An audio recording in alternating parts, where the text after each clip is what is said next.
Kocak, Budiman dari ahli politik sekarang jadi ahli baca pikiran. Purbaya cerita dia ditawarin utang dari IMF, kan jawaban Purbaya sederhana. Saya menolak utang itu. Purbaya lupa, IMF itu bagian dari Unholy Alliance, dari aliansi busuk panggung global. Ketika Purbaya menyahuti dengan model begitu, dan kemudian Purbaya mempublish tentang, saya melihat IMF senyum-senyum kecut, Purbaya sedang mengirim sinyal negatif. Itu yang nggak bagus. Ketika saya menolak tawaran utang 25 sampai dengan 30 miliar US dollar disebabkan oleh fondasi kita masih kuat. How come? IMF lebih tahu secara struktural, fundamental ekonomi Indonesia itu rapuh.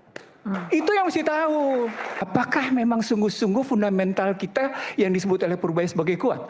Kalau kuat, nggak mungkin Anda menyebut tadi dolar 17.237 dong. Tidak mungkin dong kita masih tetap punya ketergantungan tinggi atas posisi di luar. Nggak mungkin dong kita masih bicara tentang SBN. Nggak mungkin dong kita masih bicara tentang bagaimana kelas menengah jatuh. Dan kemudian sekarang kelas menengah terhimpit karena BI rate yang tinggi, karena NPL yang tinggi, karena bahan baku tetap dari luar. Nggak mungkin dong yang namanya kita ngelihat sejumlah kios itu ditutup. Nggak mungkin itu.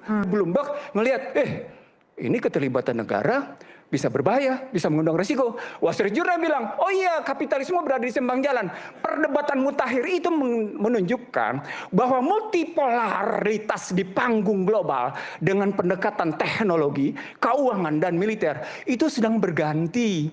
Pertanyaan besarnya, Indonesia ngikut kemana? Pak Prabowo dengan masuk BRICS, sebenarnya Pak Prabowo ingin mengatakan bahwa kita ingin bangun bagian dari rantai pasok global baru. Bukan berarti kita konfrontatif dan kemudian detach sama sekali dengan Amerika Serikat atau Barat. Tidak.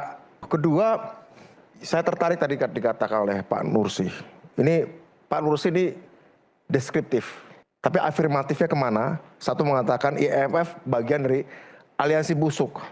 Tapi ketika seorang Purbaya berhasil untuk tidak tergoda oleh tawaran pinjaman IMF, Pak Nursi menyesalkan juga. Jadi Pak Nursi ini deskriptif tapi juga kontrarian. Kontrarian apapun. IMF busuk, ketika ada yang nolak juga dianggap bukan prestasi juga. Jadi Pak Nursi ini terlalu kontrarian untuk semua hal. Hebat dia bisa nerjemahin kemauan gue. Gimana? Hebat dia bisa menerjemahkan bahwa gue menyesalkan. Dari mana lo tahu gue menyesalkan kayak gitu? Enggak. Tonnya kontrarian. Iya, jangan menerjemahkan omongan orang kalau nggak ngerti pakai otak. Jangan nerjemahin pikiran orang kalau nggak ngerti. Saya ngerti, Pak. Saya bukan orang bodoh. Ya. Makanya kalau bukan orang bodoh jangan terjemahin sembarangan. Enggak.